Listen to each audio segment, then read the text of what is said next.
번째 세션 시작하도록 하겠습니다. 아직 김찬준 교수님 못 오신 것 같고 일단 제가 첫 두 연자 소개 말씀드리고 또 다른 좌장들이 또 진행하도록 하겠습니다. 오늘 조인트 세션인데 아마 여러 멀티 모달 세라피 관련돼서 좋은 토론이 있을 거고 패널 우리 엑스퍼트 패널로서 우리 김대원 교수님, 김아람 생략하겠습니다. 김아람, 양태현, 이종용, 장우진 또 흉부외과 우리 훌륭한 정재승 교수님, 하상진 선생님 이렇게 오셔서 같이 다 모든 강의 지나고 나서 토론하도록 하겠습니다. 첫 번 연자는 서울성모 김진진 교수님, MCS인 AMI 관련해서. 네, 현재 말씀 감사드립니다. 안녕하십니까? 저는 서울성모병원 김진진입니다.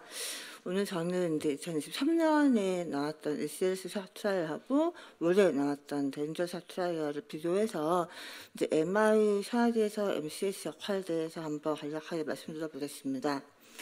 MI 샷에서의 순역한 트라이얼이 많이 나오긴 했었는데요. 대표적인 게 ECLS 샷 1, 엑스모 CS, ECLS 샷, 그다음에 덴저 샷이 있고 아래 두 개가 나란히 NJM 1라 간접으로 퍼블리시 되었습니다.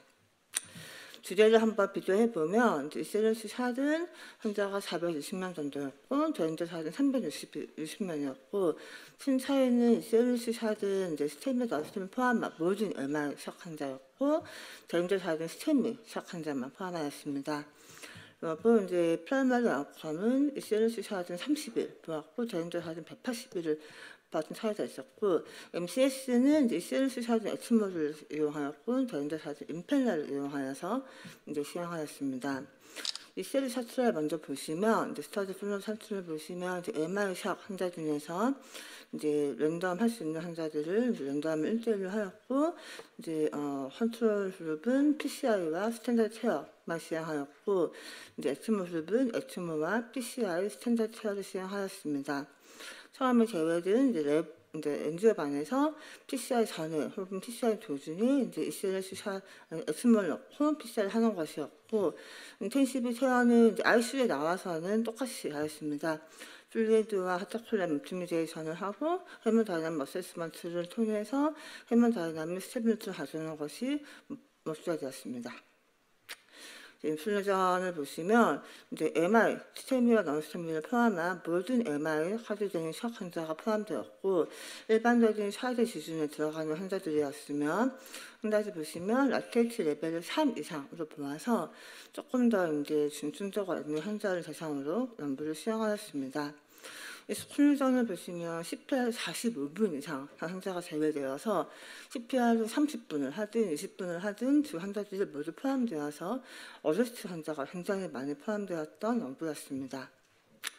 그래서 연구의 인론자 환자들의 세수를 보시면 라테이트 레벨이 6.8, 6.9 굉장히 높았었고요. 이제 랜덤전에 CPR 한 경우가 77% 이상 있어서 굉장히 많은 환자가 어레스트 환자가 포함되어 있었고 스카이 4스테이지를 보면 C가 절반 정도였는데 D 환자는 많지 않았고 E 환자가 30%가 넘어서 굉장히 중증의 샷 환자가 포함되었다는 것을 알 수 있습니다. 또한 ECLS를 언제 넣느냐도 환자 예후에 영향을 줄 수 있는 요소 중에 하나인데 보시면 PCR을 하고 엑스모를 넣은 경우가 거의 절반 이상이 있었습니다. 그래서 이제 스카이 슬래시피션 다시 한번 보시면 이제 샷의 중증도에 따라서 ABCD 구분해 볼 수 있고 C가 저에 대한 이제 흔히 엑스모를 고려하는 단계입니다. 볼륨을 주어도 되지 않아서 스냅젤은 좀 써보고 스냅젤은 써도 이제 하랍이 회복되지 않으면 엑스모를 해발되지 않나 하고 보통 C 단계에서 엑스모 많이 고려하는데요. 더 심하면 D가 되고 D 단계는 이제 쉽게 표현하자면 스냅젤을 엄청 많이 쓰고 있고 엑스모 당장 안 넣으면 환자가 익스파일 것 같다 이런 단계를 보통 1단계인데 보시면 이 연구에서는 이제 1단계가 30% 이상 굉장히 중증의 환자가 포함되었다는 것을 알 수 있습니다. 또한 MRI 사례에서 MCS를 언제 하느냐는 아직까지는 명확하게 확립된 건 없지만 한 연구에 의하면 삼성에서 한 걸로 알고 있는데요. 이제 PCR 전에 MCS를 하는 것이 PCR 후에 하는 것보다 훨씬 더 예후는 좋았고, 또한 PCR 후에 MCS를 하는 것은 20회 거의 비슷한 결과를 가졌기 때문에 이 연구에서 MCS를 PCR 이후에 절반 이상 했기 때문에 이것도 아마도 이제 예후에 영향을 미치지 않았나 하고 이제 생각해 볼 수 있습니다. 프라이머리 엔드포인트는 30일 모탈리티를 보았고요. 세컨더리 엔드포인트는 샤를 매니지를 얼마나 잘 했는지를 보는 여러 지표들을 포함시켰습니다. 30일 모탈리티는 사실 모든 많은 저희 인터벤션과 이제 RC 샤를 보는 의사들이 기대를 많이 하였음에도 불구하고 30일 모탈리티는 엑시모슬립이나 컨트롤립이나 전혀 차이를 보이지 않아서 많은 실망을 가져왔습니다.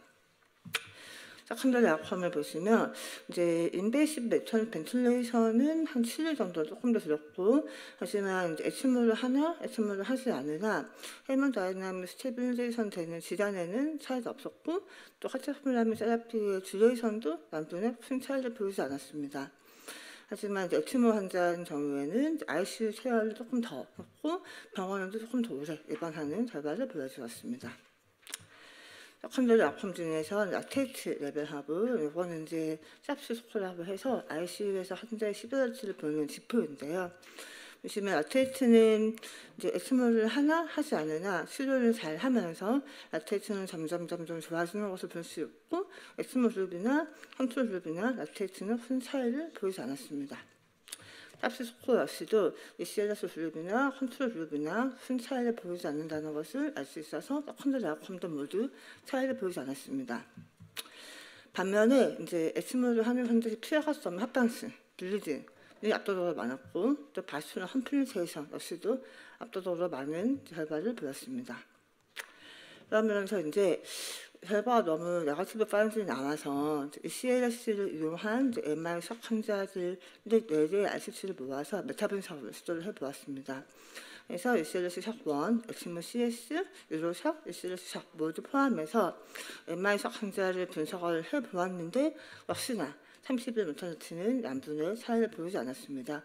근데 그럴 수밖에 없는데 N수를 보시면 ECLS 석1이 42명, 엑시모 CS는 117명 중에서 MR사들이 73명, 유로사들이 35명이라서 이슬사들이 420명입니다. 다 모아봐야 어차피 결과는 이슬사과 같이 날 수밖에 없는 메타분석이 아니었나 싶습니다. 그래서 이슬사 연구가 나오고 나서 1년 동안 이제 서바이버들을 다 분석을 또 해서 1년 뒤에 아웃컴을 또 한 번 보았습니다. 이제 유럽도 학전을 나왔었고요. 역시나 코스 모탈리티 1년치의 차이 없었고, 하드바스라 모탈리티, 푸어 뉴로로지 스테이투스, 코런트 MI 다 차이를 보이지 않았고요.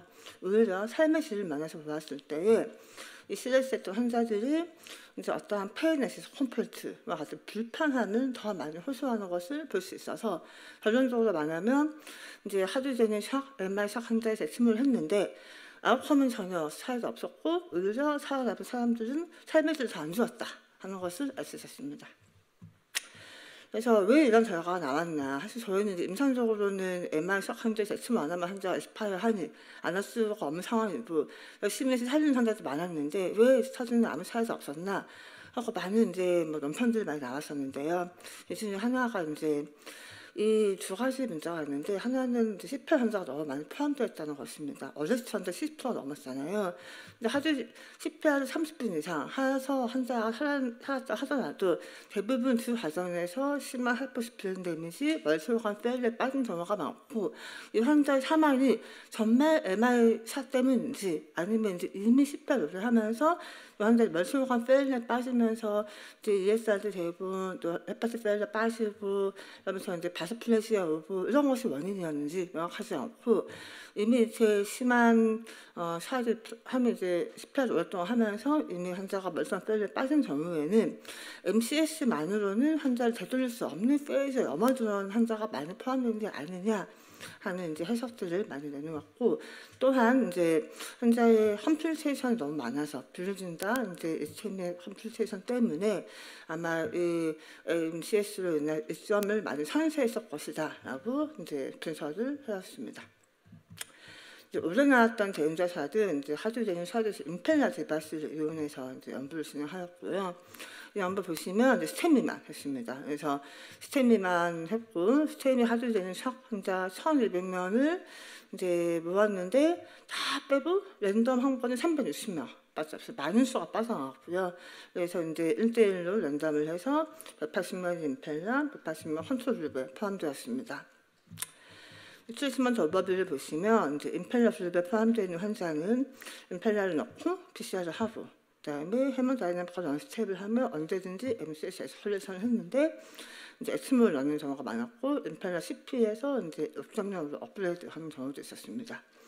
3일에서 5일째 정도 해서 이제 환자가 스텝을 하면 임펠라를 윈을 하고 5일째는 임펠라 윈을 하면서 이제 윈이 안 되는 이제 헤모다이나믹 언스텝 환자는 또 MCS 에스컬레이션을 시행하였고요. 이제 컨트롤 그룹은 이제 PCR을 하고 나서 볼륨, 바소프레서, 이너트롭스 등의 이제 일반적인 IC 체화를 하고 주레드 헤모다이나믹 언스텝을 하면 이제 이런 경우는 대부분 엑스모를 넣어서 이제 임펠라를 넣지 않고 엑스모를 넣어서 부분을 두었습니다. 이제 인플루전을 보시면 스테미 환자만 포함했었고요. 넌스테미와 스테미는 아시다시피 같은 MR이지만 환자의 뭐 언더라인, 나이지는 더 스테미가 좋은 경우가 많잖아요. 스테미 환자만 들어갔고 이제 일반적인 샤드 기준에 포함되는 환자였지만 라텍스를 2.5를 이제 기준으로 하면서 앞서 말씀드렸듯이 CLC 환자보다는 라텍스 낮은 환자가 포함되었습니다. 이 스플루전을 보시면 이제 아웃 오브 하스피탈 어레스트 환자들을 배제를 했는데 그 중에서도 이제 GCS가 8점 미만인 코마투스 어레스트 환자를 전부 배제하였고 환자가 앰뷸런스 타고 오다가 넘어가거나 병원에서 넘어가는 경우는 완전히 배제하지는 않았습니다. 그렇게 하다 보니 라텍스 레벨이 4.6, 4.5 정도로 앞선 연구보다도 훨씬 낮았고 그다음에 이제 CPR 환자도 20% 정도로 훨씬 더 적은 것을 알 수 있습니다. 그러다 보니 스카이 스테이지 없이도 이제 C는 한 50% 정도 양도의 차이도 없는데 이 환자가 압도적으로 적은 것을 알 수 있습니다. 그럼에도 불구하고 임펠라 환자가 ICU에는 훨씬 더 오래 있었고 병원에도 훨씬 더 오래 치료를 받은 것을 알 수 있습니다. 저 환자 보시면 게다가 또 이제 PCR 전에 이제 MCS를 한 경우가 84.8%로 PCR 전에 MCS를 한 경우가 훨씬 더 많았었고요.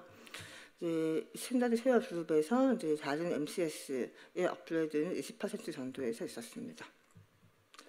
결과는 놀랍게도 임펠라 그룹이 스탠다드 쉐어 그룹에 비해서 더 181세의 올코즈 비탈리티가 낮은 결과를 보여주었고 PB를 0.04로 포지티브 결과가 나왔었고요. 이제 30일, 60일은 지나서 임펠라 그룹은 사망률이 별 차이가 없는 거에 비해서 스탠다드 쉐어 그룹은 점점 더 나빠지는 것을 알 수 있습니다. 그러면서 5개월, 6개월째에 갑자기 사망률이 확 올라가면서 180일째에 큰 차이를 보여주는 것을 알 수 있고요. 30일, 60일 지나면서 점점 더 벌어지는 것을 볼 수 있습니다. 서브그룹에서는 이제 웬만한 서브그룹에서는 대부분 다 이제 임펠라 이제 배럴을 보여주었고요. 합방수는 임펠라시 필요하지 못했습니다. 임펠라 그룹에서 블리딩 훨씬 많았고 리미스테미아 더 많았고 CRRT도 훨씬 더 많은 환자에 했었는데 이 연구에서는 CRRT 인디케이션을 명확하게 제시하지 않아서 과연 근데 정말 맞느냐. 왜냐하면 대부분 저에 대한 전말 환자를 보다 보면 CRRT를 해야 될 정도의 이제 A차에 동반되는 환자들은 대부분 예후가 안 좋은 편인데 CRRT를 많이 했음에도 불구하고 현재 사망도 낮았던 문제에 있어서 이제 정말 CRRT를 이제 할 사람한테 한테 맞느냐 하는 논란의 여지가 또 되었었고요. sepsis 환자는 임펠라 환자가 더 많았습니다. 이 저자들이 스스로 밝힌 본인 연구의 리미테이션은 역시나 인플루엔자가 너무 이제 스트릭트해서 리얼월드에 반영하기에는 조금 어려움이 있다. 두 번째는 블라인드가 아니어서 치료함에 있어서 피지션의 바이어스가 많이 포함되어 있었을 것이다. 연구가 거의 10년 동안 진행되었었는데요. 10년 전의 치료와 현재 치료에 많은 차이가 있어서 아마도 그런 부분에서의 차이도 연구의 결과에 영향을 주었을 것이다 하는 부분이 있고 이 연구가 이제 세 나라에서 독일, 영국, 덴마크에서 했는데 독일하고 영국은 보시면은 스탠다드 체어의 50%, 뭐 저희가 흔히 한데 50% 정도는 별 차이가 없는데 덴마크에서 스탠다드 체어 한데 60% 넘거든요. 한 센터에서만 엄청난 사망률을 보여주는데 아마도 이 연구 결과에 포스트를 가져오지 않느냐, 너무 센터 바이어스가 심하다 하는 것이 이제 큰 문제점이 되었습니다. 그래서 데인저샷이 포지티브 결과가 나오면서 이제 작년에 발표된 CLS 샷 어서들이 이제 많은 코멘트를 남겼는데요. 그래서 이제 에디터한테 편지를 보냈는데 이제 아틀레틱 순례 선수를 보여주지 않았다. 그다음에 쓰러진지 세서 명확하게 밝혀주지 않았다. 그다음에 이제 스탠다드 체어 환자의 사망률이 5대1대에서 확 올라갔는데 이건 설명할 수가 없다 하면서 이어서 이제 아마도 이제 오픈 라벨 스터디다 보니 피지션들이 임펠라 헌수로 환자를 잘 안 보는 게 아니냐 ICU에서 이런 이제 논조로 이제 논평들이 많았었고요. 그러면서 이제 제가 말씀드리는데 오픈 라벨이 문제가 됐을 거다. 셀스 왜 했냐? 너무 환자가 릴티브하다. 그다음에 이런 모든 거에 불구하고 왜 환자가 ICU에 올려 있었냐? 저 ICU에 올려 있었으니 더 환자를 잘 보는 게 아니냐? 임펠라 환자를 더 열심히 보고 더 이제 ICU 잘 보고 그런 게 아니냐 하는 이제 의문점을 제시를 많이 하였었고요. 그러면서 이제 CLS 샷에 포함되어 있던 환자들을 이제 데인저라이트, 스테미에 조금 이제 중증도가 아닌 환자들을 대상으로 구분해 보았더니 뭐 이제 피밸류가 의미지 않지는 않았지만 역시나 데인저라이트 페이션트가 액침을 하는 것이 조금 더 이제 더 좋은 결과를 보여주긴 했고 이 연구에서는 보시면 30일 이후에는 수제 차이 나지 않는 것을 볼 수 있어서 조금 이제 이상하다라고 계속 주장하고 있었고요. 그래서 이제 이 CLS 샷하고 데인저샷을 이제 인터뷰에서 암만 비교를 해보면 이제 스테미나 아니면 넌스테미가 포함되어 있느냐, 그다음에 스파이 슬래시 1가 얼마나 포함되어 있느냐, CPR을 얼마나 많이 했느냐, 그다음에 이제 MCS 이니시에이션이 피시에 적용됐느냐 안 됐느냐 이런 차이점들이 아마도 연구 결과 차이를 가지고 온 것으로 보이고요. 그래서 보시면 30%, 데인저샷이 7% 차이 나고 180일째에는 더 벌어져서 12%까지 벌어진다 이렇게 보여주었습니다. 그래서 이걸 준비하면서 제가 이제 생각해봤던 것인데요.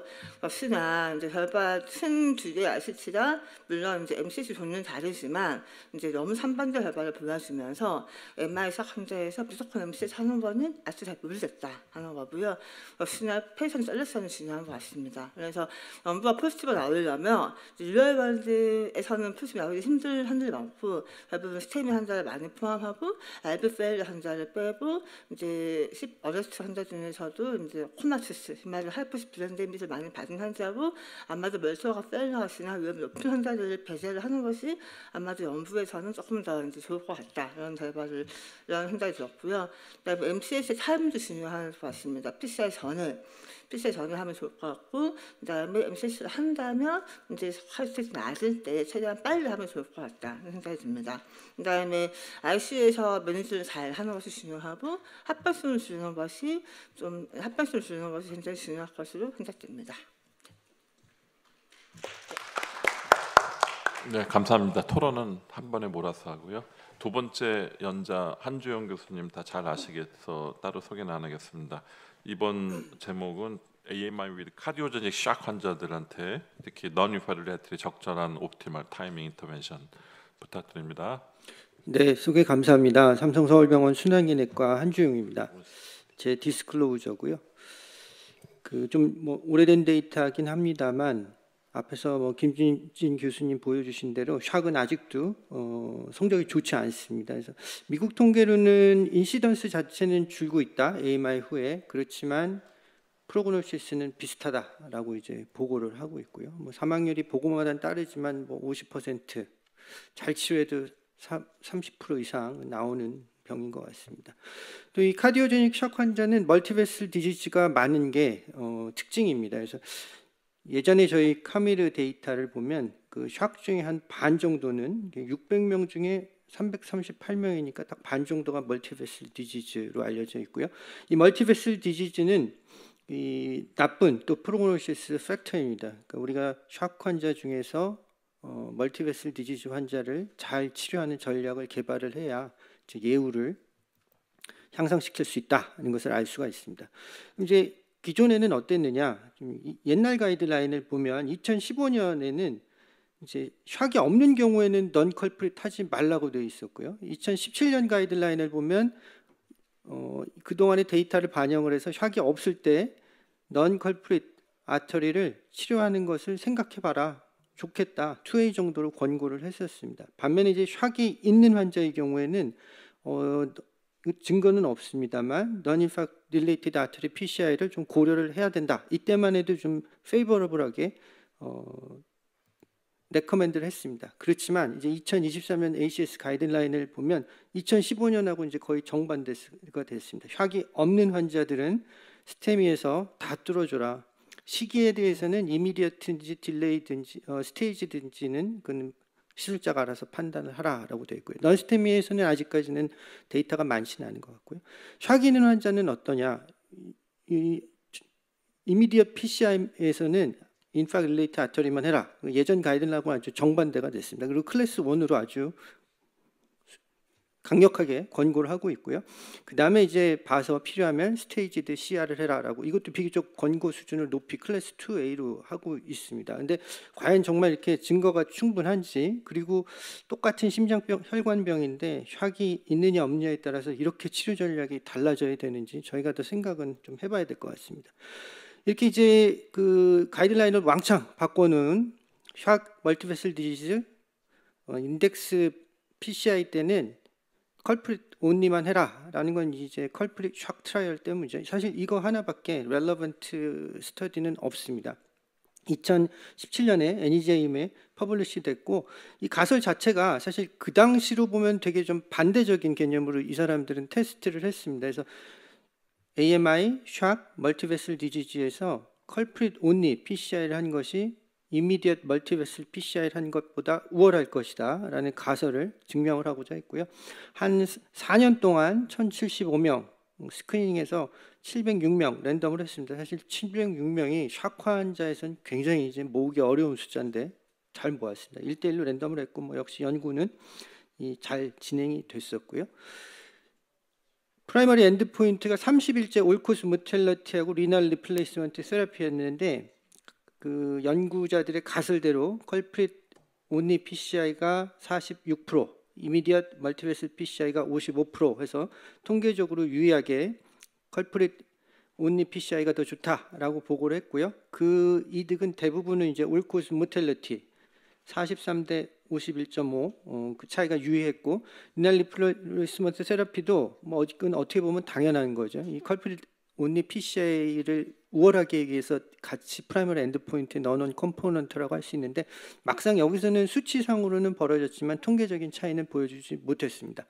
그래서 이 연구를 바탕으로 해서 AMI, 카디오제닉 샥, 멀티베슬일 때는 딴 거 하지 말고 그 원인되는 컬프릿 리전만 해라라고 이제 발표를 했고 가이드라인이 이거를 수용을 해서 이제 오늘날의 이제 가이드라인의 이제 토대가 됐습니다. 뭐 숫자도 700명이면 적지는 않고 작지는 않고 그다음에 뭐 이거 하나밖에 사실 없으니까요. 근데 그래도 또 좀 비판적으로 시각을 한번 바라보면 이 BP가 100입니다. 시스톨릭 블러드 프레셔가 NEJM 테이블에 이렇게 나와 있습니다. 여기 뭐 약을 써서 그랬는지 어땠는지 모르겠는데 그래도 약을 썼다 그래도 100이면 사실 상당히 샥시고는 좀 잘 나왔습니다.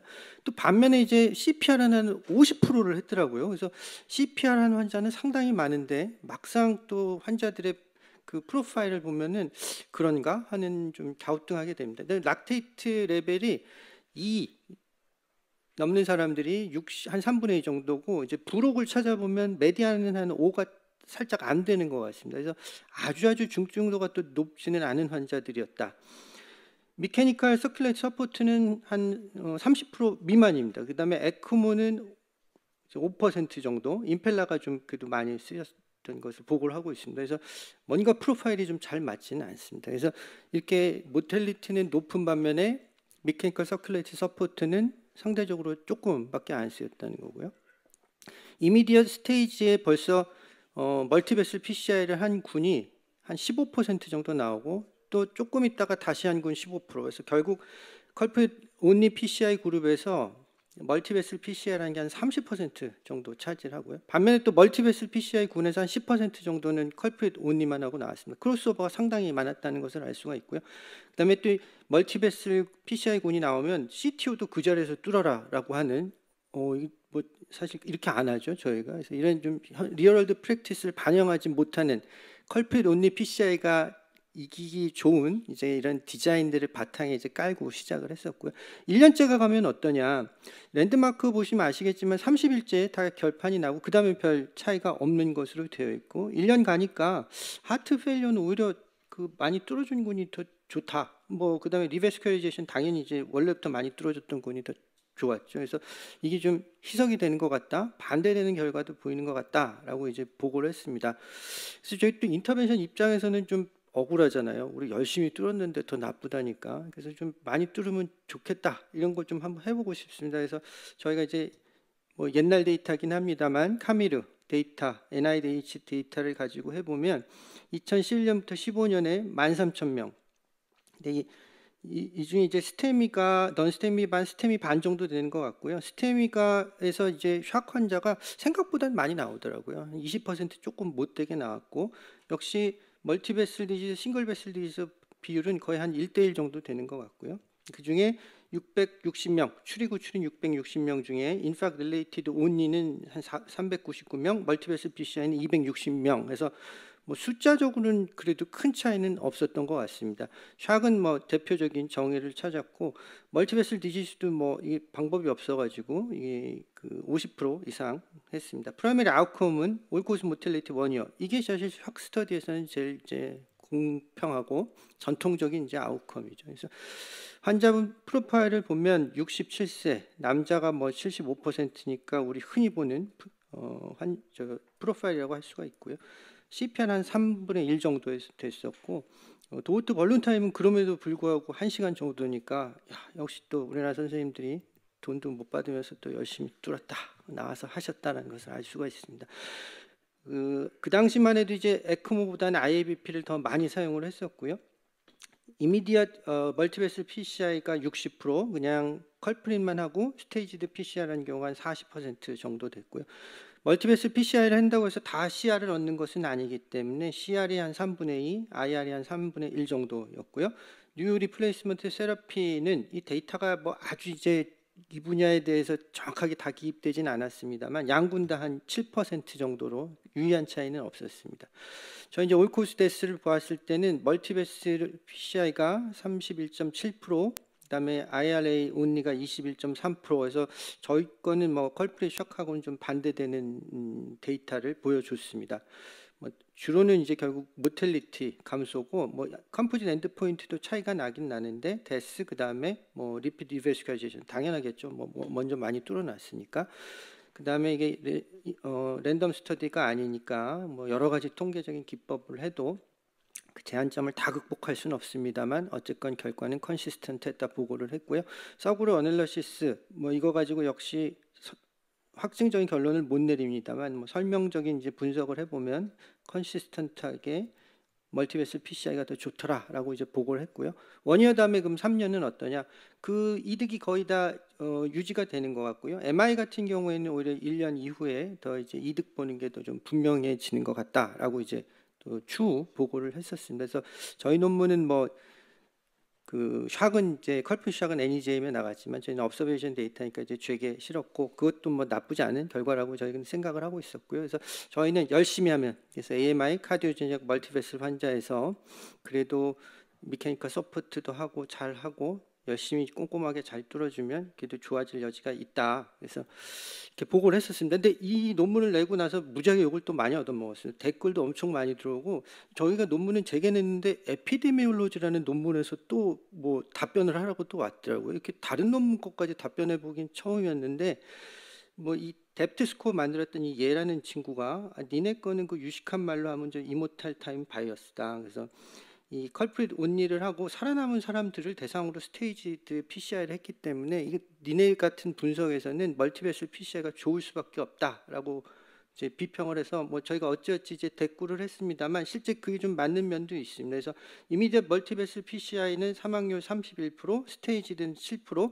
그래서 이제 이미디엇 멀티베슬 PCI만 인팍 릴레이티드 아터리 온리 PCI랑 딱 비교를 해보면 거의 비슷하게 나오고 스테이지드 PCI가 어느 쪽에 왔다 갔다 하느냐에 따라서 이제 결과가 좀 달라집니다. 그래서 뭐 역시 이제 observation 연구의 한계일 것 같고, 근데 거꾸로 생각을 해보면 우리 스테이지드 PCI 깍두기는 빼놓고 이 인파ct 릴레이티드 안터리만 한 거하고 이미디어트 멀티베슬 PCR 한 걸 보면 또 똑같습니다. 그래서 뭐 이렇게 하는 전략이 또 굳이 꼭 나쁘다라고 할 수는 없다. 좀 단초를 좀 발견을 할 수 있는 것 같습니다. 그래서 이 가이드라인 다시 보시면 컬프릿 샥 트라이얼 하나거든요. 그런 거 가지고 클래스 1 주지 않습니다. 그래서 2A의 레벨 오브 에비던스 B가 정확한 이제 가이드라인이라고 저는 생각을 하고요.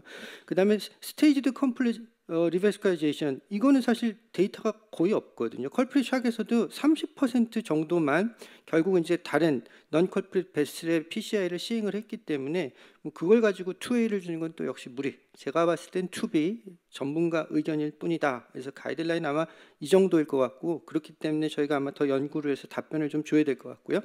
그 저희 병원 자체 그다음에 이제 저희 병원 중심으로 했던 스마트 레스큐 레지스트리를 보면 이건 이제 분석의 틀을 조금 더 달리했고 저희 병원 이제 양정훈 교수하고 최규용 교수가 주로 했었던 건데요. 여기서 이제 그래도 좀 환자를 호모지니스하게 뽑기 위해서 그리고 또 중증도가 어느 정도 높은 환자들을 뽑기 위해서 에크모를 일단 집어넣은 환자들 그리고 에크모 전에 리베스컬리제이션 했던 환자들은 일단 뺐습니다. 그래서 AMI, 카디오제닉 샥 일단 에크모를 넣었던 환자들을 대상으로 이미디어트 멀티베슬 PCI하고 컬핏 온리 PCI를 비교했는데 여기서는 스테이지드 PCI는 컬핏 온리군에 넣었습니다. 그래서 저희가 다시 생각을 해보니까 그 말이 맞는 것 같아요. 그래서 처음에 왔을 때 다 뚫어줄 거냐 혹은 멀티베스를 할 거냐 아니면 컬핏 온리만 할 거냐 그 다음에 컬핏 온리군에서 필요하면 스테이지들을 했을 테니까 이게 RCT는 아니지만 만약에 RCT를 구상한다면 그렇게 하는 것이 페어해서 이렇게 이제 분석을 했고요. 근데 베이스라인은 보시면 시스톨릭 BP는 64 이렇게 나와야죠. 샥 환자들은 락틱 애시드는 메디안 7.6 그러니까 중증도가 상당히 높았다. 에크모 뭐 이미 다 했던 환자들이었고요. 이렇게 봤을 때 삼실제 모텔리티는 저희 연구에서는 어쨌거나 멀티베슬 이미디어트 멀티베슬 PCI가 컬핏 온리 PCI보다는 더 사망률을 감소를 시켜줬고요. 뭐 리날 리플레이스먼트 트리트먼트는 사실 멀티베슬군이 불리한 지표인데 양군 사이에 이제 유의한 차이는 없었습니다. 그래서 뭐 observational 스터디니까 많은 한계가 있고 제한점이 있습니다만 비평도 받을 수 있고 어쨌거나 이런 좀 단초는 마련해 줄 수 있는 것 같고요. 결국 레지스트리에서 얻은 데이터는 랜덤 스터디로 다시 한번 저희가 이제 확인을 해봐야 되니까 이제 레스큐 샥 트라이얼 아까 똑같습니다. 그래서 AMI 샥 그다음에 VA 에크모 그리고 멀티베슬 디지가 확인된 환자들 1대1로 해서 이미디어트 멀티베슬 PCI 그다음에 컬프릿 리전 더하기 스테이지드 필요하면 스테이지드 멀티베슬 PCI 요거는 이제 비교를 하려고 하고 있고요. 저희 병원에서 뭐 권현철 선생님, 양정훈 교수 이렇게 중심이 돼서 멀티센터 트라이얼을 하고 있습니다. 그래서 제 생각은 어떠냐? 사실 이게 오늘 타이밍에 대해서 물어보셨지만 non-infarct related artery에서 할지 말지조차도 사실 저희가 답을 잘 제시를 못하는 거죠. 그렇지만 정리를 해보면 샥 infarct related artery 컬핏 리전 뚫는 거는 뭐 당연하겠죠. 그다음에 MCS를 모든 환자에 다 하는 건 좀 그렇지만 그래도 좀 로우 스레스홀드를 가지고 적극적으로 고려를 할 필요는 있을 것 같고요. 특히 익스피리언스 센터라면은 그 MCS가 돼 있고 퍼스널도 아주 지금 충분하다. 주관이고 의사, 간호사, 방사선도 다 있고 환자 나빠지면 달려올 사람들도 있고 제 컨디션도 좋다 그러면은 저는 이제 MCS 들어가 있는 상태에서 이미디어트 멀티베슬 PCI도 해볼 수 있을 거라고 생각이 되고요. 밤이고 제 컨디션도 나쁘고 딱 한 팀만 나와 있다 그러면 역시 인파ct 릴레이티드 아터리만 하고 non-infarct related artery는 봐서 나중에 하는 게 아마 더 합리적인 방법이라고 생각을 합니다. 경청해 주셔서 감사합니다.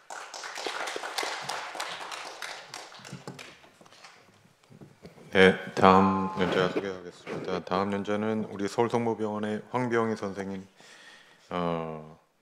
mitral clip in heart failure, lessons from reshape heart failure to trials라는 제목으로 강의를 해주시겠습니다. 황병희 선생님 부탁드립니다.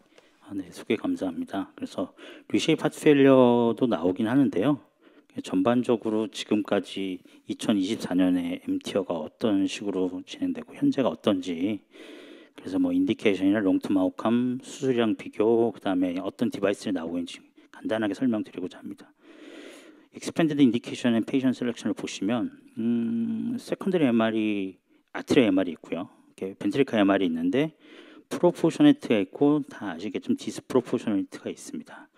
그래서 마이트라 FR 트라이얼은 결과가 좋지 않았는데 결국 프로포셔널리티 대상으로 연구를 한 거고요. 코앱스 트라이얼은 디스프로포셔널리티 대상으로 연구가 들어갔습니다. 결국은 정말 순수하게 LV가 많이 들어와서 펑션한 거냐 아니면 밸브 자체에 문제가 좀 있어서 해주면 도움이 될 거냐 이게 가장 중요한 부분이라고 생각합니다. 이렇게 숫자가 뭐 여러 가지 나와 있지만 그 다음에 마이트라 FR은 시비어 심토마틱 MR이고 코앱스는 모더레이트 시비어 또는 시비어 심토마틱 MR이 들어갔습니다.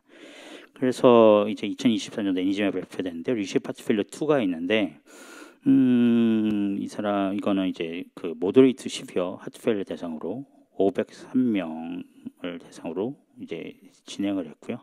1대1로 M티어랑 약물을 비교해 봤습니다. 컨트롤이 이제 약물이고 디바이스가 이제 클립을 한 건데요. 그래서 통계적으로 의미가 있게 티어가 컨트롤에 비해서 거의 한 6% 정도 프라이머리 엔드포인트 카디오베스켓 데스랑 2번을 줄이는 데 성공을 했고요.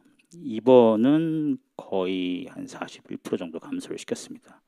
KCCQ 스코어도 의미 있게 스코어가 좋아지는 환자의 증상이 좋아지는 것을 알 수 있고요.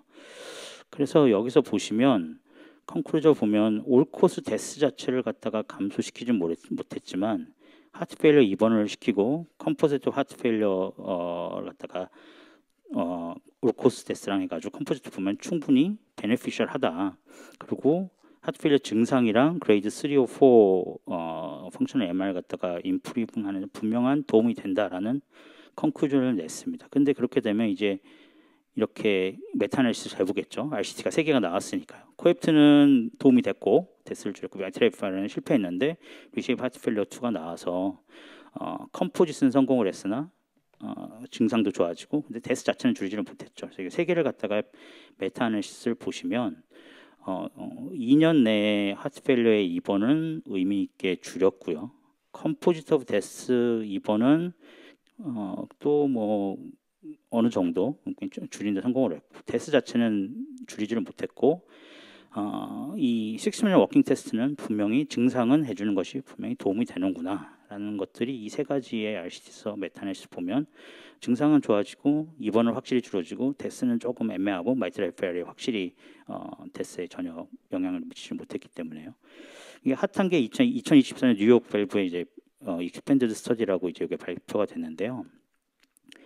그래서 과연 모더레이트 MR일 때는 어떨 것이냐. 이게 결국 하트 페일러가 진행하면서 LV가 커지면서 이제 세컨더리 MR이 오는 거에 대해 있어서 너무 심해지면 결국 아무런 의미가 없는 게 아니냐라는 관점들이 있어서 익스펜드 G4 그래서 클립이 3세대가 있고 4세대가 있는데요. 그래서 요거에서 2,000명을 갖다 모았고 2,000명 중에 모더레이트가 36%, 시비어가 57% 정도 됐습니다. 그래서 이 사람들 비교해 봤을 때 베이스라인은 양군 간의 모더레이트나 했을 때 뭐 큰 차이는 없었고 프로시저럴 아웃컴도 그러면 모더레이트가 시비어 했을 때보다 더 프로시저럴 아웃컴이 차이가 있으면 차이가 없었고 메이저 어드밴스 이벤트는 SLDA라고 클립 하나 뭐 한쪽 리플렛에서 이렇게 떨어져 나가는 거나 아니면 이런 메이저 어드밴스 이벤트가 당연히 12월 때부터는 모더레이트 때 하는 게 훨씬 더 안전하게 할 수 있었고 올코스 모탈리티는 모더레이트랑 12회랑 차이 없고 입원도 통계적으로 차이가 없고 증상은 모더레이트 할 때 오히려 더 증상 유지 정도가 더 좋았고 그 다음에 MR 리덕션도 모더레이트 할 때 12회 할 때보다 MR 리덕션 정도도 컸습니다. 재미있는 거는 이제 LV 리버스 리모델링이 LV 엔드다이스톨 볼륨이랑 엔드시스톨릭 볼륨 자체에 좋아지는 게 12월 때 하는 것보다 모더레이트 때 하는 게 훨씬 더 통계적으로 의미가 있습니다. 35% 미만에는 더더욱 차이가 나고요. 그래서 이게 참 재밌는 결과인데 그러면 과연 우리가 이걸 12월 때 해야 되는 게 맞냐?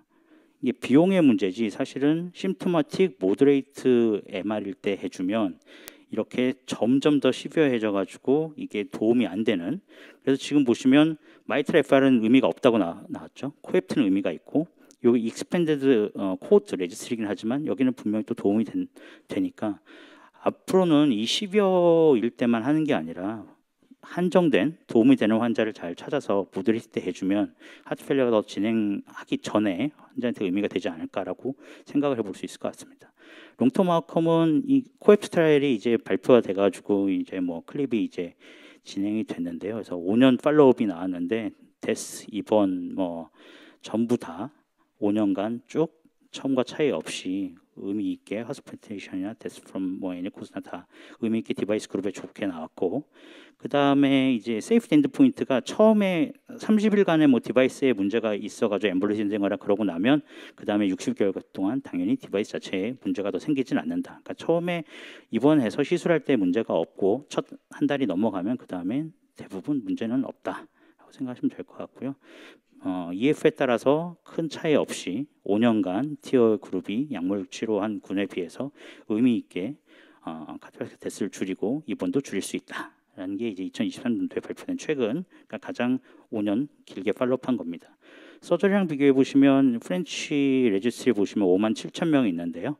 여기 서저리랑 티어랑 비교해 봤을 때 페일리어 프로버티가 처음엔 티어가 낮은데 나중에 가면은 거의 뭐 만나는 약간 이런 영상을 보여줄 수 있고, 여기서는 수술이 저게 펑셔널만 들어간 게 아니라 DMR도 들어가 있기 때문에 아마 조금 여러 가지 변화가 있을 텐데, 그런데 하여튼 프렌치 레지스트리에서 보면 뭐 롱텀 봤을 때 카디오바스 테스트나 뭐 이런 것들이 풀모너리 에데마를 봤을 때 티어가 수술에 비해서 뭐 크게 차이가 나지 않고 유사하다 정도로 이제 이렇게 발표가 되었고요. 그래서 수술하기 어려운 사람들 갖다가 이제 마테온 트라이얼에서 이제 런던 밸브에서 2024년도에 발표가 됐는데요. 그래서 수술하기 좀 어려운 사람들을 티어랑 서지컬 마이트럴 밸브 리플레이스먼트 1:1 랜덤을 시켰고, 그 사람들은 요랬습니다. 이제 MR 그레이드는 그렇고 EF 20% 이상 뭐 충분히 약 쓰는데도 변화가 없는 사람들을 대상으로 이렇게 랜덤을 해가지고 봤을 때 뭐 나이는 평균적으로 70세, 여성 한 40% 정도 됐고요. 그래서 에피커시 세이프티를 봤을 때 통계적으로 티어가 서저리에 비해서 넌 인피리어하게 이제 통계를 잡아가지고 했는데 의미 있게 티어가 서저리에 비해서 넌 인피리어하다, 여기 랜덤 스터디에서는 그랬고, 세이프티야 뭐 티어가 그렇게 뭐 문제되는 프로시저가 아니다 보니 이제 어느 정도 경험이 쌓이면, 그래서 뭐 큰 차이는 없었습니다. 그래서 보시면 다만 리커런스랑 그레이드 3, 4 MR 리커런스 하는 정도는 수술이 분명히 좋은데 통계적으로 의미는 없었고, 데스는 차이가 없었습니다. 그래서 이런 하트 페일리어인 세컨더리 마이티어는 마이트럴 밸브 서저리에 비해서 넌 인피리어했다. 수술은 당연히 블리딩은 수술보다 이쪽이 당연히 낮았고요. 서저리 그룹에서 APP 생기는 확률도 조금 더 높았고요. 그래서 그렇게 결론이 났고, 테크니컬 어드밴스를 보시면 이게 클립이 예전에 클립만 있었는데 지금 파스칼 드래곤플라이라고 여러 가지, 이건 중국산이고 미국산이고 그런데 여러 가지 방법들이 나오면서, 그래서 저희 처음에 시작했을 때 요 NT로 시작을 했습니다. 시작하다가 이제 요거는 우리나라 건너뛰고 이제 이게 들어와서 지금 요거를 하고 있는데요. 옛날 사이즈 하나였는데 이제 사이즈가 4가지가 돼가지고 시술하기 많이 좋아진 것 같고요. 그 파스칼이라고 이제 아마 내년 후년 정도에 들어올 것 같은데 이건 뭐 자세히 설명드릴 건 아닌 것 같고요. 디바이스 자체가 조금 달라지고 뭐 시술 자체가 되게 클립에 비해서 되게 잘 움직이고 조작도 편리하고 좀 안정성이 있어 보입니다. 뭐 하여튼 그래서 요거랑 이제 있었던 클립이랑 랜덤을 2:1로 해가지고 파스칼 204명, 클립을 96명을 했는데 메이스 양군 간의 차이가 없었고, MR 리덕션이 유지되는 정도도 파스칼과 클립을 봤을 때 1년 봤을 때 96%, 94% 정도로 충분히 파스칼 시스템도 클립에 비해서 넌 인피리어하고 충분히 안정적으로 사용할 수 있다라는 게 발표되었고요.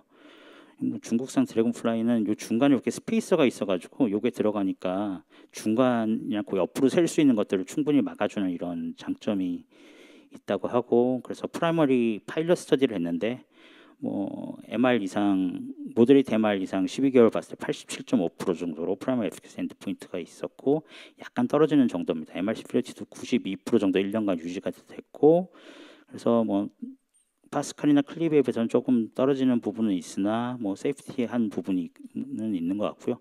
30일을 비교했을 때 메이스가 5%가 조금 30일은 좀 높은 그런 결과가 보여졌고요. 그래서 파스칼이랑 클립을 1년을 봤을 때는 여기는 메이스가 9%, 올코제스 5%, 4%인데 1년까지 가면 뭐 비슷비슷한 정도의 아웃컴이 나오는 것 같습니다. 아마 처음에 시행할 때 노하우가 더 많이 필요해가지고 시술적인 노하우가 필요한 디바이스라서 그런 게 아닌가 싶긴 합니다.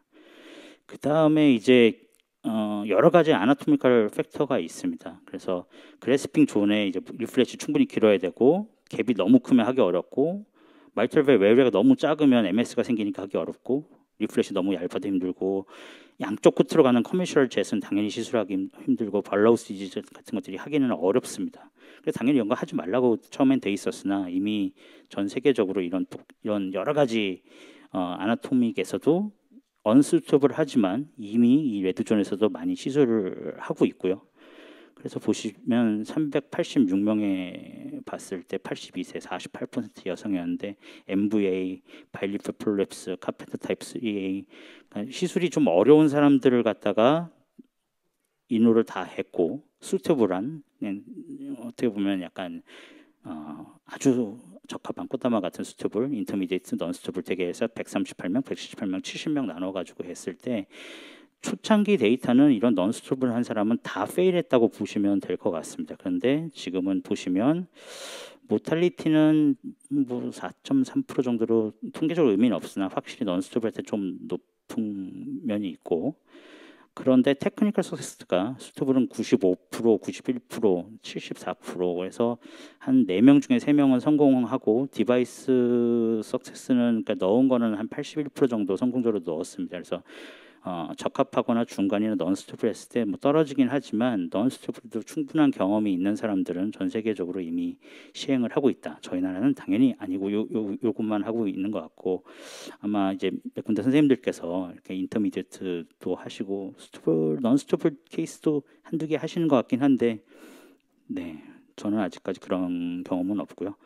그래서 이 파스칼 이 데이터를 보시면 아나토미컬한 컴플렉스 페이션트에서도 거의 93% 정도 임플란트 석세스 레이트가 있었고 MR 리덕션 유지되는 것도 92%, 펑셔널 클래스도 84% 정도로 충분히 유지가 된다. 그래서 갈수록 어려운 시술들도 지금 여러 가지 디바이스 나오면서 성공적으로 하고 있구나라는 게 현재의 추세 같습니다. 그래서 결론적으로 말씀드리면 모더레이트 세컨더리 MR도 티어에서 도움이 될 수 있을 것으로 보입니다. 근데 더 클리니컬 트라이얼이 필요할 것 같고요. M티어가 현재까지 5년 나온 거에서 클리니컬 아웃컴은 아주 엑설런트하고 그래서 M티어가 수술에 있어서는 넌 인피리어한 게 이제 마테온 트라이얼에서 저희가 보여줬고요. 새로운 디바이스들이 나오고 있고 그럼으로써 이렇게 복잡한 컴플렉스 M티어도 결국은 익스퍼런트 오퍼레이터에서 시술이 가능해지고 있는 시대로 바뀌고 있는 것 같습니다. 경청해 주셔서 감사합니다. 황병희 선생님 감사합니다. 그 다음 연자는 닥터 하미드 나디라는데요. 이분은 그 지금 미국 미네아폴리스에 있어가지고 동영상으로 녹화본 영상을 보내왔습니다. 제가 잠깐만 소개드리면 이제 이분이나 아니면 이런 관련된 스터디를 알게 된 이유가 제가 그 미국에서 THTL 갔을 때 이제 이런 코렌치 트라이얼을 이제 보고 이제 감명을 받았는데 황병희 선생님도 그 MTO 하면서 이제 리버스 리모델링에 대해서 이제 좋아지는 그런 재밌는 결과를 보여주셨지만 여기는 직접적으로 디바이스를 사용해서 리버스 리모델링을 사용해서 하트 페일러를 디바이스 테라피하는 그런 분야를 실험적으로 하는 그 과제들이 굉장히 많이 진행되고 있더라고요. 그래서 그런 부분에서 한 가지를 좀 소개받고 싶은 그런 생각 때문에 이분을 연자로 소개하게 됐습니다. 강의 듣겠습니다.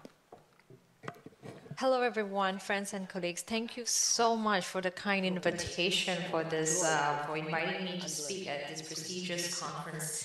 And really, today I'm given the topic to talk about the dilated left ventricle and what are the therapies or percutaneous options that we have out there in terms of treating the left ventricle, despite the GDMT that we know from the current literature and guidelines. And I've been privileged to actually be involved with the AccuCinch, total restoration system, and which is the core cinch heart failure pivotal study, which is ongoing right now in the U.S. and Europe. and really telling you what the data has provided us in the last 1 year and 2 years, and take you through the physiology and what exactly do we do from this percutaneous option in terms of the dilated left ventricle. So here are my disclosures, and as you see that despite the treatment advances of GDMP, we know that the residual risk in terms of the heart failure with reduced ejection fraction still remains very high. So we know the 4-pillar GDMP MT from the ANCHOR REDUCE trial. We know the addition of SGLT2 has really revolutionized how we treat these patients on top of the other medical medications that these patients are on. And it really has impacted in terms of mortality and heart failure hospitalization in these group of patients who are NYHA class 2 population. And not only that, in terms of heart failure reduced ejection fraction, we also know in patients who have heart failure reduced ejection fraction and post-TEER in the COAP group, that they too do really well despite on GDMT, that percutaneous option with percutaneous mitral intervention of the TEER with the mitral clip, in addition to GDMT, has shown additional benefit in terms of mortality and heart failure hospitalization in the COAP trial. And so, what is important in this besides GDMT and percutaneous option? The goal of heart failure therapies is for reversion modeling. So there's a lot of papers out there in terms from imaging standpoint. What really stands out on reversion modeling? We look at the left ventricle volume. It stands out among all the surrogate markers that strongly correlated with the impact of particular drug or device therapy on patient survival and mortality. As you can see on the diagram on the right-hand side, in terms of reduced left ventricular end-diastolic volume, and so in terms of increasing stroke volume and increasing in left ventricular ejection fraction. And so how does the accuracy work? So it really uniquely, as a percutaneous option, treats the dilated left ventricle.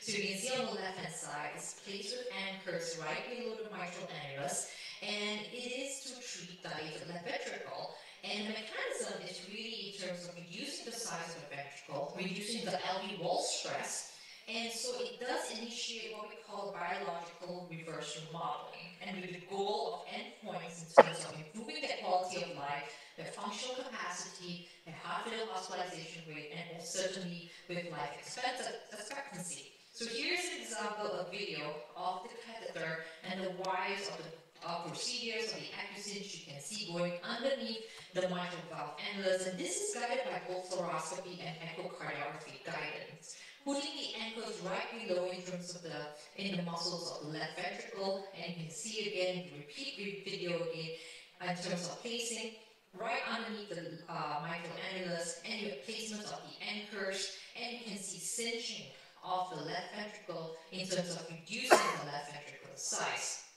And really is an impact that certainly has shown in our current data. And so this, you can see here, the procedural time that we have shown within 1 year during the early days is only 131 minutes in the paper that was published in JACC Cardiac Heart Failure.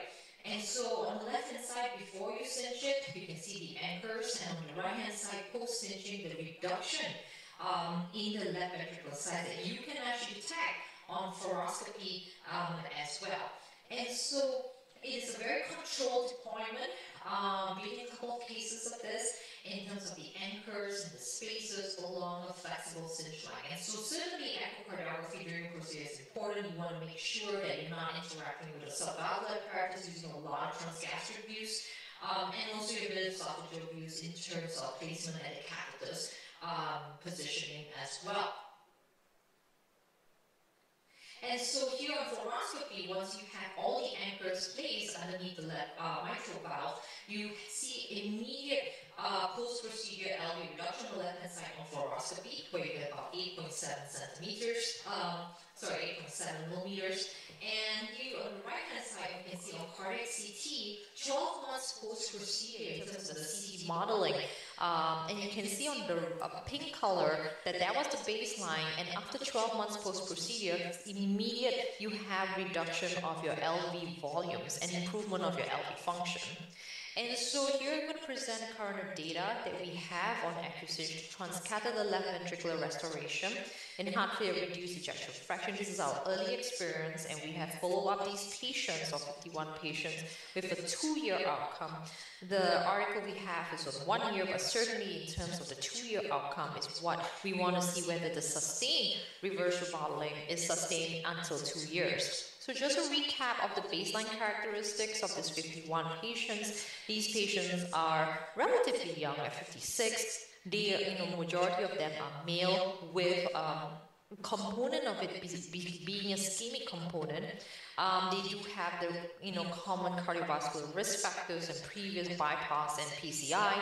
They do have, in terms of besides their medical management, they do have cardiac rhythm management devices in terms of ICD or CRT. It's not a contraindication. The majority of these patients are also in NYHA classification class 2 or 3. Now, in terms of the echocardiography baseline from a transthoracic standpoint, you can see on the right-hand side, the left ventricular ejection fraction is about 30%. In terms of mitral regurgitation, we do screen out severe mitral regurgitation, so you can see a lot of them have moderate or less mitral regurgitation, and certainly in terms of the left ventricle, from a linear dimensions and also in terms of volumetric measurements. Certainly you see that these ventricles are dilated, they have large left ventricles and diastolic and also systolic volume as well. And so in terms of procedural results, immediately you see a lot of these patients, the procedure time is 131 minutes. We usually put about 13 anchors, and all of these go pre-procedural screening with CT to make sure that the left ventricle wall thickness are adequate enough. It's not too thin because you do not want to pierce them, so certainly that's a screen failure. And in terms of LV reduction, we get about 9 millimeters, similar to what in the early days, about 8 to 9 millimeters. And in terms of safety, outcomes through 2 years, safety say that these devices actually safe. You do not have any death, stroke, possibly related, but certainly in terms of myocardial infarction, we don't have it. Excuse me, and in terms of the other cardiovascular risk factors, certainly this device has proven to be safe and certainly effective in the next couple of slides data that I'm going to show you.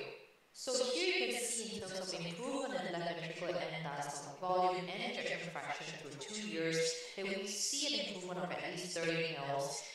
And this small amount of improvement in diastolic volume actually reflects in the improvement in left ventricular ejection fraction. Even by 5%, you have an increase in LV stroke volume, and these patients actually do better, and that's their physiological remodeling that they get. You have increase in forward stroke volume.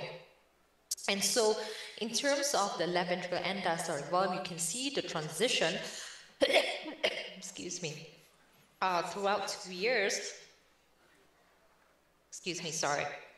Throughout 2 years, that you can see the left ventricular and diastolic volume really has improved all the way.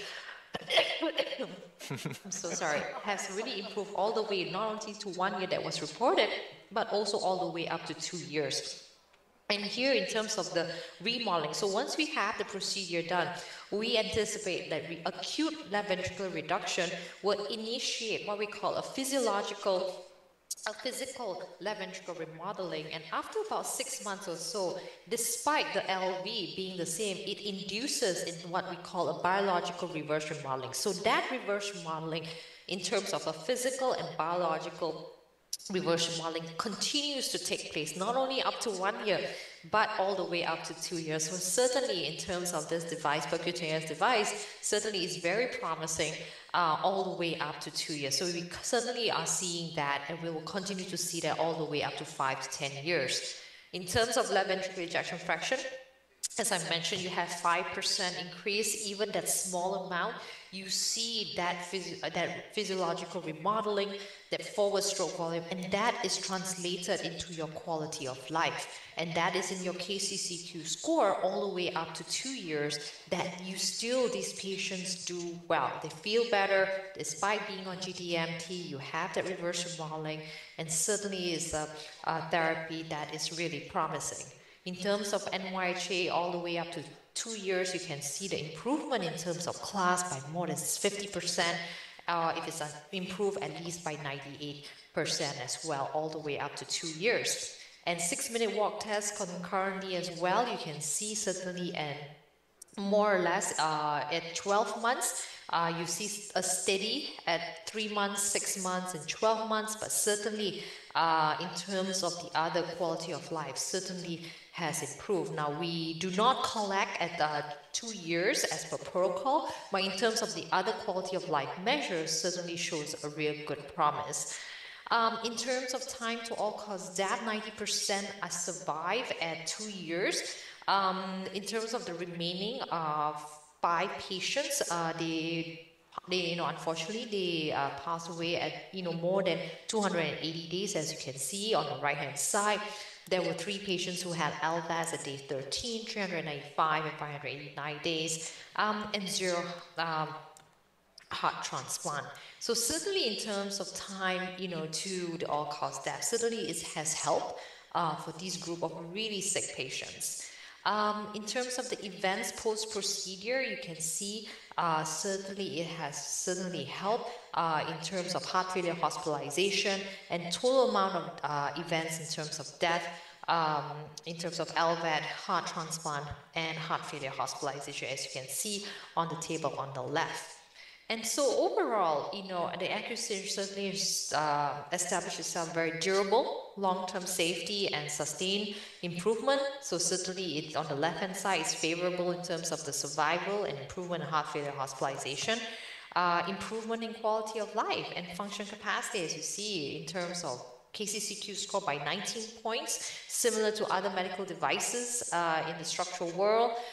New York Heart Classification, you see the improvement in that, and certainly in 6-minute walk test too.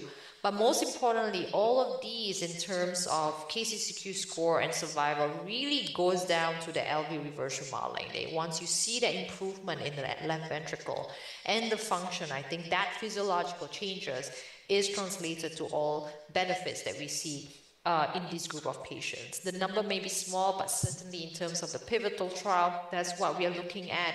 And we look forward to the data once they have finished in terms of the enrollment. And so in terms of who and when do we consider these patients when we screen in our heart failure clinics and together with my heart failure colleagues. It can be ischemic or non-ischemic, reduced ejection fraction from 20 to 40%, dilated left ventricle, anything more in terms of the transthoracic echo left ventricular and diastolic diameter of more or equals to 55 millimeters.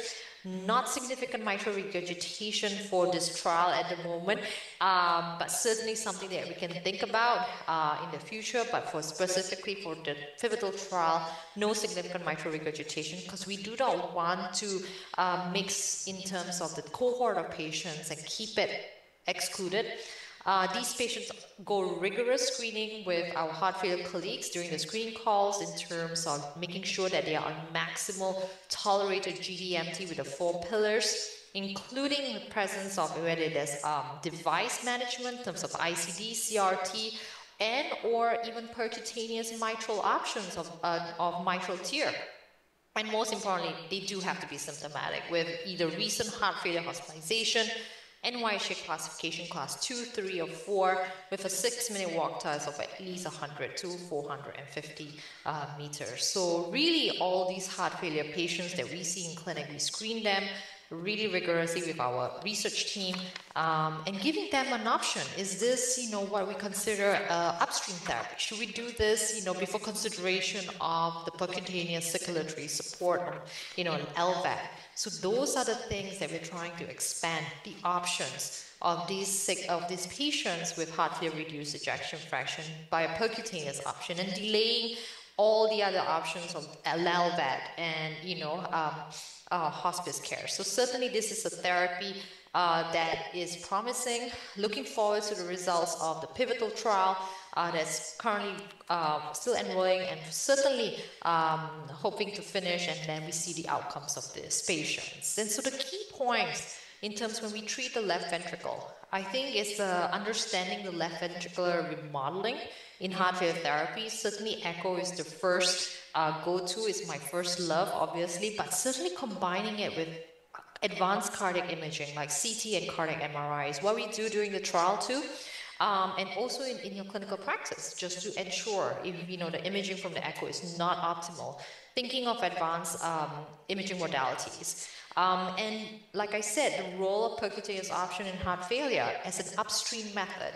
Could we do this before thinking if a patient has LVAD, in addition to GDMT? So these are the things that if the results of this are promising, obviously certainly will be guideline related. And so really we are creating new clinical pathways for this group of patients besides GDMT and the advanced heart failure therapies. And so there we are in percutaneous options beside the M-tier. And this all will translate to more new clinical pathways and insight and impact on survival and quality of life. With that, thank you very much. 이게 녹화된 영상이어가지고요. 레코딩 렉처라서 이제 아쉽게도 이제 그거 질문하고 이제 이게 실제로 이제 들어와 있으면 저도 잘 모르는 분야라서 이제 많이 물어보고 싶었는데 이분이 또 오후에 강의가 있잖아요. 이제 트라이커스 밸브에 대해서도 조금 많이 공부하시는 분인 것 같더라고요. 그래서 오후에 이분이 하는 트라이커스피드 세션에도 들어보시면은 또 많이 들을 거리가 있지 않을까 그렇게 생각됩니다. 그리고 남은 우리 김진희 선생님, 한주영 교수님, 황병희 선생님 질문해 주실 분 있으면 질문 부탁드립니다. 정 선생님 네, 먼저. 안녕하세요. 저는 김진진 선생님께 질문을 잠깐 코멘트 아나운스먼트 네, 너무 두 스터디에 대한 장단점과 문제점을 잘 설명해 주셔서 감사드리고요.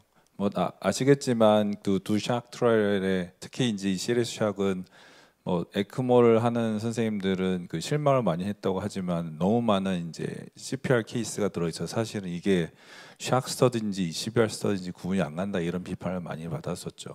그래서 제가 이제 올해 이제 유럽 학회 때 뜰레도 만나고 그 전에 에크모 샥 트라이얼 호스타달도 만나서 그러면 CPR을 안 한 케이스 가지고 따로 분석을 해봤냐?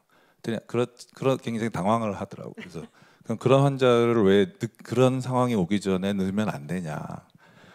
굉장히 어렵다. 특히 이제 랜더마이제이션 이런 것 때문에. 그래서 그런 스터디들이 이제 또 계속 진행이 되고 있기 때문에 결과를 좀 봐야 될 것 같고요. 아까 이제 특히 댕거샷 같은 경우는 이제 CP를 이용했고 저희가 그다음에 타이밍 그 전에 타이밍인데 이제 예를 들면 그러면 성모병원에서는 조금 일찍 넣으시는지 그러니까 오늘 새벽에도 제가 이 CPR을 하나 했는데 환자가 CPR하고 돌아왔는데 곧 어레스가 날 것 같다. 그래서 제가 빨리 올려서 그러면 CAG를 하시라 했더니 에크모를 넣고 올려주시면 왠지 또 어레스가 날 것 같으니까 넣어달라 해서 제가 넣고 아니나 다를까 넣는 도중에 또 어레스가 나더라고요. 그러니까 넣길 잘한 거죠. 올라가서 이제 PCR하고 환자는 스테이블 한대요. 이제 그렇게 스테이지하고 대신 여쭙고 싶고요. 하나 이제 어나운스먼트는 다 많이 이제 알고 계시겠지만 J&J가 이제 임펠라를 CP를 들여와서 네카에 이제 서류가 접수를 했고 아마도 올 9월 내년 9월이면 저희가 쓸 수 있을 것 같은데 굉장히 컴플리케이션이 많습니다. 임펠라. 그래서 거기에 대해서 충분히 컨선을 가지고 처음에 저희가 접근해야 될 것 같다. 이렇게 어나운스먼트를 드리고 싶습니다. 그 질문을 먼저. 네, 감사합니다. 저희는 이제 제가 사실 펠로우 할 때 한 10년도 더 전에는 엑티모 환자는 거의 하면 사망 이런 수준이었거든요. 그만큼 빨리 안 넣었었어요. 엑티모를 할 때쯤 되면 신압도 거의 풀도즈 쓰면서 이제 이것만 안 넣으면 사망할 환자를 넣어서 거의 엑티모 하면 전부 사망했거든요. 근데 현재는 이제 빨리 넣자, 빨리 넣어야 환자가 살 수 있다. 환자를 이제 많이 하고 있으시고요. 말씀하신 대로 CPR 넣고 이 안에서 올라오기 전에 일단 넣고 올라와야 오다가 또 환자 넘어가지 않더라고요. 이 안에서 엔저을 올려면 조금 시간이 걸리잖아요. 엘베 타고 하려면. 그래서 사이 넘어가지 않으려면 일단 넣어놓고 왜냐하면 이제 넣어주고 인터벤션 하고 그다음에 이제 ICU 가면 제가 보는데 빨리 넣어주시면 환자 빨리 좋아지고 빨리 빼면 되거든요. 언제든지 빼는 건 어렵지 않으니까 무조건 넣어달라 하고 말씀을 드려서 저희는 웬만하면 이제 어렸을 환자를 예에서 넣고 올라오고 이제 가끔 이제 MLS 엔지오반에서 이제 PCR 이제 하기 전에 이제 빨리 그냥 뚫어주면 더 좋아질 것 같은데 엑스을 하고 환자가 합병증이 오면 더 안 좋지 않을까 고민되는 케이스도 있는데 저럴 때도 그냥 이제 벌룬하다가 넘어가기도 하고 사실 환자가 그럴 수 있어서 그냥 넣고 보내주시면 낫다고 말씀을 드려서 많이 빨리 넣어주시는 편이시고요. 이제 아까 말씀하셨듯이 이제 그 임펠라가 사실 이번 덴저사 전에는 거의 포스티브 나온 적 없었거든요. 거의 처음 이제 MCS가 대부분 다 나갔었는데 임펠라가 되게 합병증이 많고 뭐 스트로 불리는 되게 해면서 되게 심한 합병증을 가진 영부임에도 불구하고 덴저사이 포스티브 나와서 많은 의문을 이제 가지고 있긴 하고요. 그다음에 이제 내년에 아마 들어오면은 또 이제 막 비용 문제 때문에 쓰는데 쉽지 않을 것 같다는 생각도 도움이 안 되죠, 교수님. 임펠라가 그 수지 타산이 안 맞는데 들어오기를 전개하셨대요. 아마 그럽니다. 50대 예. 50 될 것 같고 실손이 될 것 같습니다. 그러니까 그래서 그거 전에 브릿지로 그 아이박 2라고 그 SNG라는 회사 통해서 브릿지 IABP 기계만 있으면 다 해모다이 서포트 할 수 있는 거가 그 안에 들어올 것 같긴 한데 어쨌든 그 점차적으로 쓸 수 있으면 좋을 것 같습니다. 네, 저도 임펠라 사실 대부분 연구가 임펠라 많이 이제 하고 있는데 저희 나라만 없어가지고 동남아에도 있는 임펠라가 저희 나라 없잖아요. 그래서 내년에 들어오면 또 많은 경험을 쌓을 수 있을 것 같습니다. 생각에도 임펠라는 이제 그 카테타 그러니까 슈스 그 프로파일이 좀 작잖아요. 혹시 에크모보다 그러니까 상대적으로 이제 쉽게 할 수 있을 것 같기도 하고 그리고 저희 병원 얘기를 하면은 알고 계시지만 의정부는 정말 험하고 이제 정말 뒤집어지는 환자들이 많아가지고 저도 나름 에크모 케이스가 에크모 하면서 이제 스테미 하는 케이스가 굉장히 많았는데요. 이제 약간 저도 그 경험칙적으로 정말 제가 레셔널레를 딱 가지고 하는 게 아니라 경험칙적으로 환자가 저 거의 눈앞에 있더라도 이제 눈앞에 딱 보이더라도 일단 저는 샥이면은 벌룬이나 그 스테는 안 넣고 꼭 에크모를 하고 하거든요. 선생님 근데 그게 그 혹시 언더라잉 메커니즘이나 아니면은 적어도 서제스트한 하이포테시스가 있나요? 그러니까 그 PCI를 먼저 하고 에크모를 넣는 것보다 먼저 에크모를 넣고 리바스쿨라이즈 하는 거가 예후가 좀 더 나은 거에 비해서. 아마도 피시 하다가 이제 경험 많으시겠지만 벌룬하면서 이제 피라를 더 이제 뭐 놀수 오는 경우도 많고 또 피스텐 하다가 놀수 오거나 하면 정말 안 좋은 경우가 많고 또 실패하는 경우도 많고 해서 엑스모를 하고 하는 것이 더 이제 환자의 바이탈은 더 스텝을 서포트를 하고 또 이제 엑스모를 한다 한 정도면 이미 샤이드 있는 경우가 많고 혈압만 진행한 게 아니잖아요. 스냅들을 써서 혈압을 올렸다고 하더라도 이미 환자의 이제 하이퍼퍼퓨전은 PCL 30분 1시간 한도 점점 진행하는 과정에 있는 거니까 다 한다 넣는 것보다는 빨리 넣어야 환자의 하이퍼퍼퓨전 더 개선된 상태 PCL 하는 거니까 좋을 거라고 저는 생각을 합니다. 시간이 제한돼서 짧게 질문, 짧게 답변 부탁해요. 장훈진 선생님. 네, 뭐 그 김진진 선생님 뭐 나오신 김에 말씀드리면 그 사실 지금 이제 뭐 저희가 오랫동안 기다리던 임펠라가 이제 드디어 오게 돼서 이제 반가운 면도 많긴 한데 사실은 뭐 데인저 샥에서 좋은 결과를 보여주긴 했지만 막상 적용을 하니까 걱정되는 면도 많거든요. 우리나라에 들어온 게 임펠라 CP, 그다음에 3.5 정도에서 4 되는 게 사실 카디악 아웃풋이 10여 원 환자인데 적용하기가 약간 애매할 수도 있다는 거. 근데 이제 임펠라 5.0 이상은 이제 충분한 카디악 아웃풋을 줄 수 있지만 서지컬 컷다운을 들어가야 되기 때문에 우리가 얼리 MCS 트리트먼트 스트레이티지에 적용하기가 너무 좀 애매하다는 거. 그리고 제가 생각할 때 제일 결정적인 게 임펠라가 결국에는 이제 뭐 많이 이용하면 뭐 5일에서 7일 얘기도 하지만 권고는 2일에서 3일 이후에 제거하는 이런 방향으로 권고하는 면도 많기 때문에 이 비싼 3천만 원 이상의 디바이스를 정말 시비어한 환자한테 쓰기는 너무 어려울 수 있어서 데인저 샥 트라이얼 같은 이런 트리트먼트 스트레이티지를 사실 우리나라에 적용하기는 좀 어려운 면이 있지 않을까 하는 게 이제 저희들 고민인 것 같습니다. 그래서 선생님께서는 만약에 우리가 9월 이후로 쓰게 되게 되면 어떤 환자들의 이제 적용을 적극적으로 고려하실지 좀 궁금하기도 합니다. 스카이로 치면 한 C 정도에서 아마 써보지 않을까요? 어레스트가 아니고 이제 조금 덜 심해서 임펠라 하다가 더 안 좋아서 엑스모 넣어야 되면 환자 비용 부담이 너무 수수하고 임펠라 하고 또 엑스모 하면 거의 환자가 MC 값만 한 3만 원 단위인데 도저히 안 될 것 같아서요. 임펠러 하나로 끝낼 수 있는 정도의 조금 덜 심한 삭환자 넣지 않을까 싶습니다. 강의 감사합니다. 황병인 교수님 잠깐 질문 드리면 제가 아까 강의 주신 것처럼 사실은 MR의 에티올로지나 프로포션, 디스프로지 이걸 구분하는 게 되게 중요한 것 같은데요. 에코 보다 보면 사실 그게 애매하게 컴바인되어 있는 경우가 있잖아요. 혹시 어떤 타입에서 가장 효과적이고 어떤 타입이 가장 덜 효과적인지 혹시 개인적인 경험을 좀 주실 수 있을까요? 저는 인터벤셔니스트라서요. 되게 너무 정확한 질문이시긴 한데 저희도 뭐 한 20개 정도 경험해 봤는데 사실 에코 선생님들의 의견이 가장 중요한 것 같습니다. 이 사람들은 도움이 될까 안 될까 하트팀에서 얘기해서 어떤 게 도움이 될까로 해서 하는 거고 저희는 하다 보면 이거 잡을 수 있냐 안 잡을 수 있냐는 건 저희의 경험이긴 한데 그것조차도 TE를 봐주시면서 에코 하시는 분들이 잘 봐주는 거라서 그 클리니컬하게 의미가 있을까 말까는 거 에코 하는 선생님들한테 가장 저는 디펜던트 하고요. 마침 저희 정우백 교수님께서 저기 와 계신데 정우백 교수님 혹시 그 티어에 그 도움이 확실하게 되는 아나토미칼 이런 크라이테리나 뭐 이런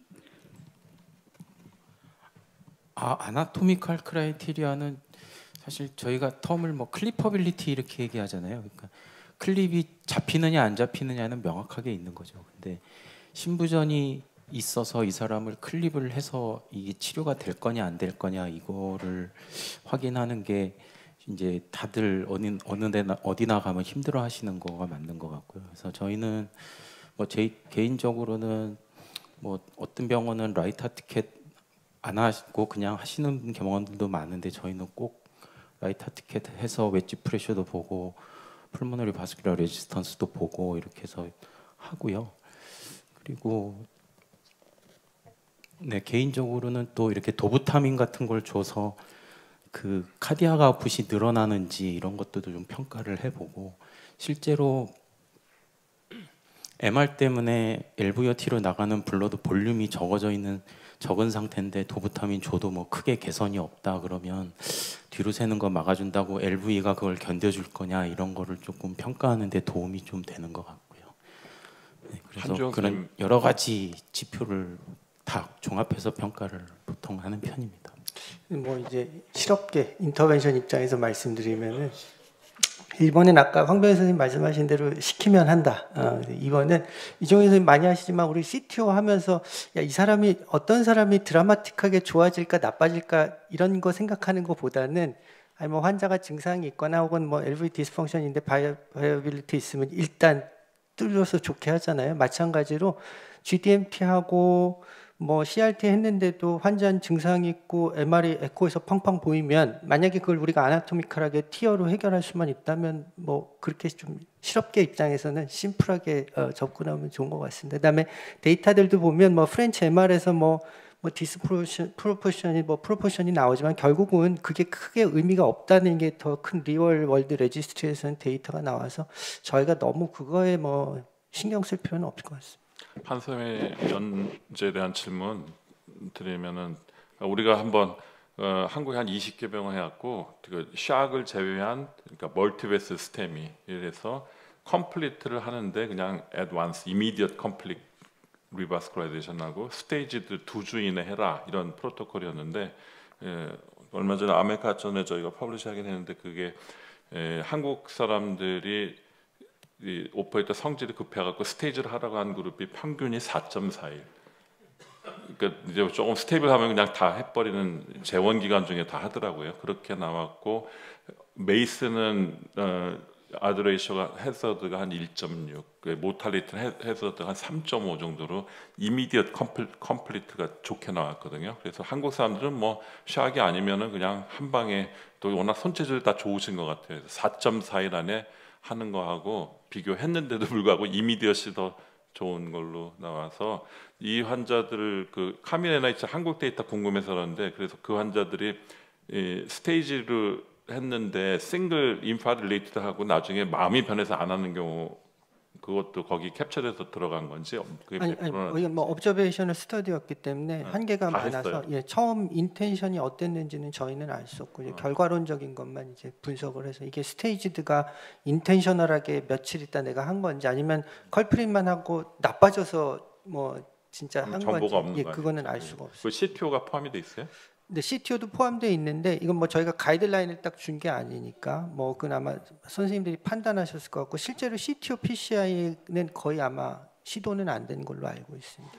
이제 샥에 있을 때 저희가 샥이 아닌 경우는 비교적 이제 데이터가 많아서 분명한데 이제 샥은 뭐 아직까지도 이제 저희가 잘 모르죠. 근데 또 하나 저는 이제 제일 결정하기 어려운 문제가 CR 데피니션을 어떻게 할 거냐. 우리 뭐 샥이 아닌 경우에도 사실 뭐 50%를 할 거냐, FFR 할 거냐, 70% 할 거냐 이게 디베이트가 아직까지는 다 해결이 안 됐는데 샥도 정말 그럼 우리 50%만 있으면 다 할 거냐, 아니면 뭐 70% 할 거냐, 아니면 뭐 90% 정도 돼야지 할 거냐, 아니면 레지듀얼 신텍스 스코어 빵점 만들려고 할 거냐, 아니면 야 그런 거 다 필요 없으니까 큰데 프락시멀만 다 하고 나온 걸 우리가 CR로 생각을 할 거냐. 그래서 CR을 어떤 범위로 특히 샥 세팅에서 할지는 그 제일 좀 어려운 결정 중에 하나인 것 같습니다. 네, 그 한국 데이터는 평균 며칠이 되나요? 샥인 경우에. 스테이지 말씀하세요? 스테이지. 제 정확하게 기억은 안 나는데 저희가 환자들 대부분 다 세임 그 인덱스 하스피탈리제이션 안에 시행했던 환자들. 그래도 아마 좀 시간이 걸려서 샥이니까 그럴 것 같은데 결국은 이제 피서블 하면 이미디어트하게 해도 좋다 그 얘기죠. 우리나라 데이터로는. 그런 단초를 좀 제공해 줄 수 있다. observational study니까 뭐라고 얘기는 못할 것 같고요. 뭐 저희가 지금 RCT 진행 중이니까 뭐 이렇게 하면 좀 더 이제 답을 좀 더 드릴 수는 있을 것 같습니다. 시간이 많이 경과했는데 마지막 비명 같은 질문 하실 패널 선생님. 양 선생님 비웠는데 하실 말씀 있어요? 그럼 뭐 개인적으로도 질의하는 걸로 하고 이 세션 이걸로 마치도록 하겠습니다. 수고들 많으셨습니다.